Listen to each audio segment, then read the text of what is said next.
તો બનાસકાંઠાનું સુઈગામ કે જ્યાં ઘણા વિસ્તારો જળમગ્ન બન્યા છે, અનેક ગામોને પાણીએ બાંધમાં લીધા। જોરાવરગઢ ગામમાં જળબંબાકારની સ્થિતિ, લોકોના ઘરમાં પણ પાણી ઘૂસી આવ્યા છે। કેટલાક લોકોનું સ્થળાંતર કરવામાં આવ્યું તો સ્થળાંતર કરેલ લોકોને શાળામાં રાખવામાં આવ્યા છે। ધારાસભ્ય શંકર ચૌધરીએ જિલ્લા વહીવટીતંત્ર સાથે એક બેઠકનું પણ આયોજન કર્યું।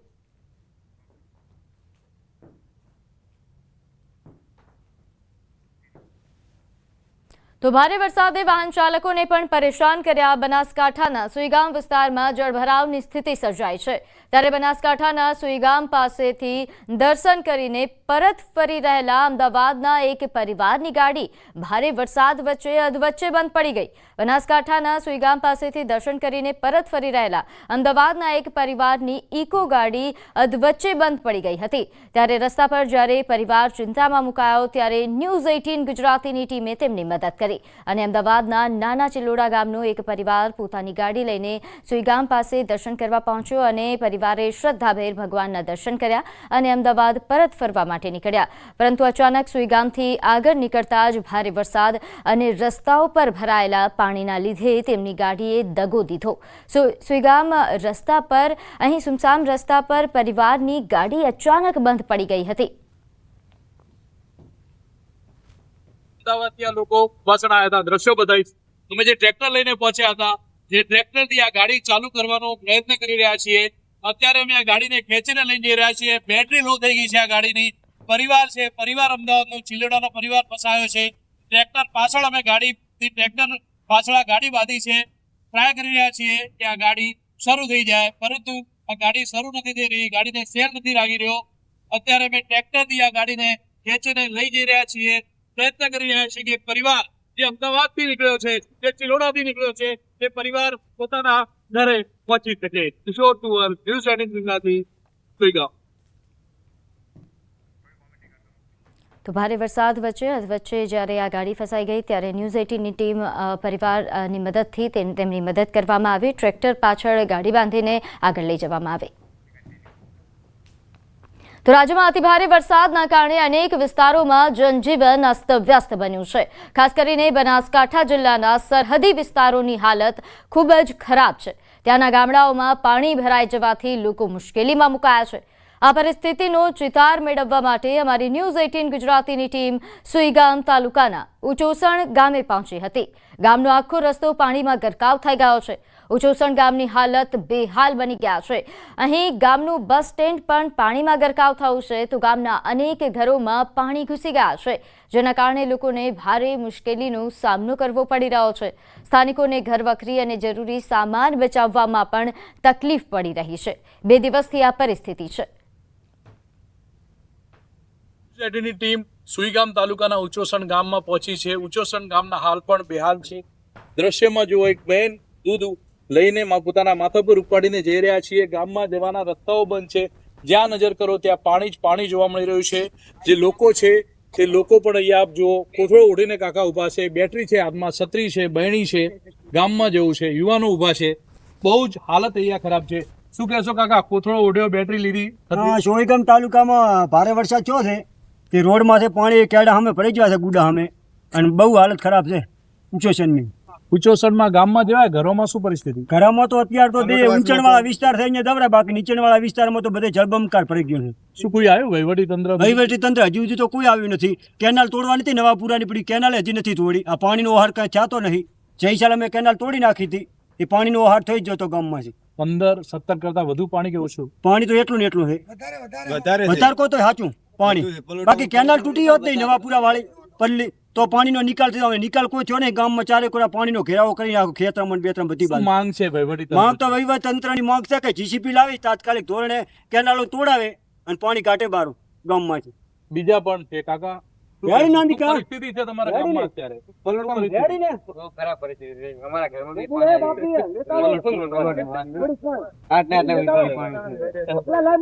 પાણી લાઈટ કેટલા ટાઈમથી નથી? લાઈટ 2 દિવસથી નહીં, કાલ રાત 3 દિવસથી નહીં, 3 દિવસથી લાઈટ નથી। ઉચાસણના જોવા મળી રહ્યા છે, બહુ જ હાલ ખરાબ છે ઉચાસણના। લોકો માંગ કરી રહ્યા છે કે કેનાલો એની તોડવામાં આવે અને ગામમાંથી જે પાણી છે તે બહાર કાઢવામાં આવે। કિશોર તુવર, ન્યૂઝ 18 ગુજરાતી, બનાસકાંઠા। તો બનાસકાંઠામાં સાર્વત્રિક વરસાદ છેલ્લા 3 દિવસથી લઈને જનજીવન અહીં પ્રભાવિત થયું છે. થરાદ ધાનેરા પંથકમાં ચાલતી રેલ નદીએ પણ ભારે નુકસાન વેર્યું. ગઈકાલે રાત્રે ભારે પવનને લઈને ખેતીના પાકમાં ભારે નુકસાન. તો રેલ નદીના કારણે થરાદના ડુવાથી પાવડાસણ વચ્ચે સંપર્ક કપાયો. અચવાડાથી ડુવાનો સંપર્ક કપાયો છે. રેલ નદીએ અનેક ગામોના રસ્તા તોડ્યા અને ખેડૂતોના ઊભા પાકને નષ્ટ કર્યો. તો ગઈકાલે રાત્રે આવેલા ભારે પવનને લઈને આખા પંથકમાં તારાજીના દ્રશ્યો સર્જાયા. સતત વરસાદ, જોર, પવન એની સાથે ચાલુ હોવાના કારણે અત્યારે પશુપાલકોના ઘાસચારામાં તકલીફ છે અને ખેતરના ઊભા પાક પણ બધા પડી ગયા છે.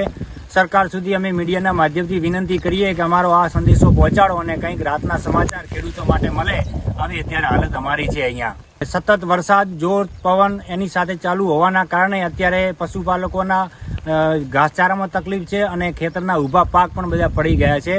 સરકાર સુધી તો હાલ બનાસકાંઠામાં ઠેર ઠેર પાણી જ દેખાઈ રહ્યું છે. ખાસ કરીને જો વાત કરવામાં આવે, ગઈકાલ રાત્રે ભારે પવન સાથે વરસાદ ફરી એકવાર નોંધાયો.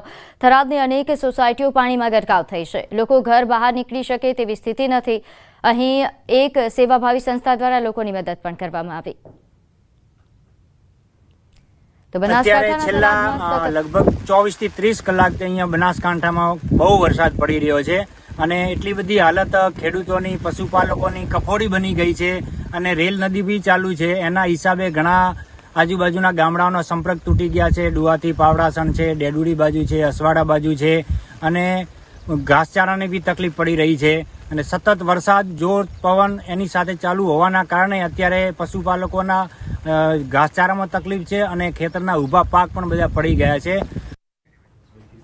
બનાસકાંઠાના થરાદમાં સતત ધોધમાર વરસાદના કારણે શહેરના અનેક વિસ્તારો જળબંબાકાર થયા છે.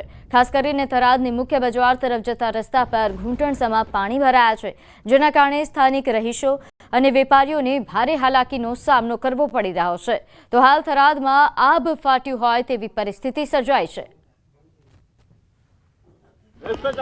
મેન રસ્તો છે એ બંધ થઈ ગયો છે, બ્લોક થઈ ગયો છે અને માણસો નીકળે એવો રસ્તો છે નહીં, ગાડીઓ નીકળે એવો રસ્તો છે નહીં એટલે બધું માણસોને આવવા જવાનો રસ્તો બંધ થઈ ગયો છે. કોઈ આવે નથી અને મેન બજારનો રસ્તો બંધ થઈ ગયો, બસ સ્ટેન્ડ વાળો રસ્તો આવવાનો. એટલે એકલું તે રીતે અમારે કોઈ વસ્તુ લેવા જવાય એમ નથી. સિટીમાં જવું તે રીતે જવાનો. આગળ વાત મહેસાણાના ધરોઈ ડેમની કે જ્યાં 2 દરવાજા ખોલાયા. ડેમના 2 દરવાજા 5 ફૂટ ખોલવામાં આવ્યા છે. ડેમની જળ સપાટી 619.79 ફૂટ સુધી નોંધાઈ છે. તો ધરોઈ ડેમ 91.34% ભરાયો. તો ધરોઈ ડેમના 2 દરવાજા ખોલવામાં આવ્યા છે. નોંધે છે કે અહીં પાણીની આવક વધી રહી છે. તે દરમિયાન આ સિઝનમાં ઘણીવાર ડેમના દરવાજા ખોલવામાં આવ્યા. ફરી એકવાર ડેમના 2 દરવાજા ખોલવામાં આવ્યા અને પાણી છોડવામાં આવી રહ્યું છે. આ 2 દરવાજાના માધ્યમથી 5 ફૂટ સુધી આ દરવાજા ખોલવામાં આવ્યા છે. ખાસ કરીને જે નીચાણવાળા વિસ્તારો છે ત્યાં એલર્ટ પણ જાહેર કરી દેવામાં આવ્યું છે. તો ધરોઈ ડેમ કે જે 91.34% ભરાયો. જેને લઈને વધુ વિગત સાથે આપણી સાથે સંવાદદાતા કેતન જોડાઈ ગયા છે. કેતન, ધરોઈ ડેમની પરિસ્થિતિ વિશે જણાવશો. ચોક્કસથી જણાવી દઉં કે ધરોઈ ડેમમાં ફરી એક વખત પાણીની આવક વધતા હાલમાં 13,714 ક્યુસેક પાણી હાલમાં જે સાબરમતી નદીમાં છોડવામાં આવી રહ્યું છે. ધરોઈ ડેમમાં હાલમાં 13,714 ક્યુસેક પાણીની આવક પણ નોંધાઈ રહી છે, જેના કારણે હાલમાં 2 દરવાજા 5 ફૂટ ખોલી આ જે પાણી હોય છે તે નદીમાં છોડવામાં આવી રહ્યું છે. ડેમની જે જળ સપાટી હોય છે 619.79 ફૂટ પર પહોંચી છે. ધરોઈ ડેમમાં હાલમાં 91.34% ડેમ ભરાઈ ચૂક્યો છે. હાલની વાત કરીએ તો હાલની સિઝનમાં કુલ વરસાદ 1390.20 મીમી નોંધાયો છે. જી આભાર માહિતી આપવા બદલ.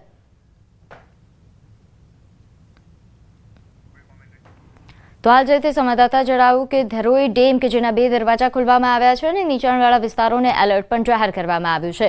આપણે જણાવી દઈએ કે આ ડેમ હાલ 91.34% ભરાયો છે, જેના કારણે આ વખતે ખેડૂતોને સિંચાઈની સમસ્યાનો સામનો નહીં કરવો પડે. તો આ તરફ સાબરકાંઠામાં વરસાદે તબાહી મચાવી છે. હિંમતનગરના રામપુર પાસેથી પસાર થતી હાથમતી નદી જે 2 કાંઠે વહી રહી છે તે દરમિયાન એક ઘટના બની કે નદીમાં 2 વ્યક્તિ તણાયા. કોઝવે પરથી પસાર થતા પાણીના પ્રવાહમાંથી જોખમી રીતે બાઇક લઈને પસાર થઈ રહ્યા હતા. પાણીના પ્રવાહમાં તણાતા વ્યક્તિઓને અને બાઇકને બહાર કાઢવામાં આવી. બંને વ્યક્તિઓ નદીના પ્રવાહમાં તણાયા બાદ બચાવી લેવામાં આવ્યા હતા.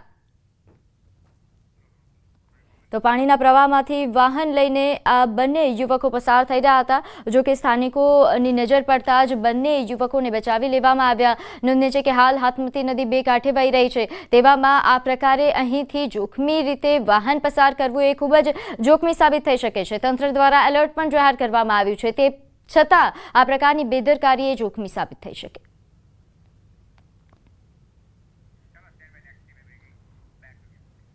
હવે નજર કરીએ અન્ય સમાચારો પર. તો દિલ્હીમાં ઉપરાષ્ટ્રપતિની પસંદગી માટે આજે ચૂંટણી. પીએમ મોદીએ મતદાન કર્યું. રક્ષામંત્રી રાજનાથસિંહ પણ સંસદમાં ઉપસ્થિત છે.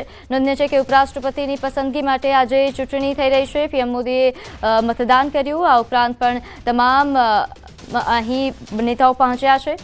રક્ષામંત્રી રાજનાથસિંહ પણ સંસદમાં ઉપસ્થિત છે. તેઓ પણ મતદાન કરશે. તો હાલ દિલ્હીમાં ઉપરાષ્ટ્રપતિની ચૂંટણીને લઈને પ્રક્રિયા શરૂ થઈ છે. મતદાન પ્રક્રિયા શરૂ થઈ. વહેલી સવારથી જ પ્રક્રિયાની શરૂઆત કરવામાં આવી. વડાપ્રધાન નરેન્દ્ર મોદીએ મતદાન કર્યું અને રક્ષામંત્રી રાજનાથસિંહ પણ સંસદમાં ઉપસ્થિત છે. આ ઉપરાંતના તમામ મંત્રીઓ દિગ્ગજો હાલ મતદાન માટે સંસદમાં ઉપસ્થિત થયા છે. તો પીએમ મોદીએ ઉપરાષ્ટ્રપતિની ચૂંટણી માટે મતદાન કર્યું. આજે ઉપરાષ્ટ્રપતિની પસંદગી માટે ચૂંટણીનું આયોજન કરાયું છે, મતદાનનું આયોજન કરાયું છે. ત્યારે મતદાન માટે તમામ મંત્રીઓ દિગ્ગજો પહોંચી રહ્યા છે. ત્યારે સૌપ્રથમ વડાપ્રધાન નરેન્દ્ર મોદી કે જેમણે આ મતદાન પ્રક્રિયામાં મતદાન કર્યું. આ ઉપરાંત રક્ષામંત્રી રાજનાથસિંહ પણ તેમની સાથે ઉપસ્થિત જોવા મળ્યા. આ ઉપરાંતના તમામ મંત્રીઓ એક બાદ એક સંસદમાં પહોંચી રહ્યા છે મતદાન માટે. તો ઉપરાષ્ટ્રપતિની પસંદગી માટે આજે આ ચૂંટણી પ્રક્રિયા શરૂ થઈ છે, મતદાન પ્રક્રિયા શરૂ થઈ છે. અને ખાસ કરીને જો વાત કરવામાં આવે તેને લઈને તમામ પ્રકારની વ્યવસ્થાઓ, તમામ પ્રકારનું આયોજન પણ કરી દેવામાં આવ્યું છે. આ ઉપરાંત જો સૌપ્રથમ આ મતદાન પ્રક્રિયાની જે શરૂઆત થઈ, સૌપ્રથમ વડાપ્રધાન નરેન્દ્ર મોદી કે જેમને મતદાન કર્યું, સાથે તેમની સાથે રક્ષામંત્રી ઉપરાંતના મંત્રીઓ પણ ઉપસ્થિત દેખાયા. તો આ તરફ ડાંગ જિલ્લામાં સતત વરસાદ બાદ પ્રાકૃતિક સૌંદર્ય ખીલી ઉઠ્યું છે. ઐતિહાસિક પાંડવ ગુફાનો નયનરમ્ય જળધોધ પ્રવાસીઓમાં આકર્ષણનું કેન્દ્ર બન્યું. તો ડાંગ જિલ્લામાં વરસાદે ભારે કહેર વર્તાવ્યા બાદ છેલ્લા 2 દિવસથી વિરામ લેતા જનજીવન સામાન્ય બની રહ્યું છે. પ્રાકૃતિક સૌંદર્ય ધરાવતું ડાંગ જિલ્લામાં ઐતિહાસિક પાંડવ ગુફા ખાતે પાંડવો દ્વારા છેલ્લો અજ્ઞાતવાસ ડાંગમાં વિતાવ્યા હોવાની લોકવાયકા ચાલી રહી છે. ત્યારે હાલ વરસાદના વિરામ બાદ લીલીછમ વનરાઈ વચ્ચે દુગ્ધારા સ્વરૂપે જળધોધ પ્રકૃતિપ્રેમી પ્રવાસીઓને આકર્ષણનું કેન્દ્ર બન્યું છે. તો દક્ષિણ ડાંગ વન વિભાગ દ્વારા પાંડવ ગુફા સુધી પહોંચવા પાક્કો રસ્તો સાથે પગથિયા બનાવી પ્રવાસીઓ માટે સુવિધા પણ ઊભી કરવામાં આવી છે. સુરતથી અમે સાપુતારા ફરવા આવ્યા હતા અને સાપુતારાની નજીક ઘણી બધી સુંદર જગ્યાઓ છે અને એમાંની એક આ પાંડવ ગુફા છે. અહીં સૌથી નોટેબલ વસ્તુ કહેવાય તો એનો જે ઝરણું છે, જે દુગ્ધ ધારા રૂપે જે વહે છે અને મહાભારતમાં જે બધી દંતકથાઓ છે અને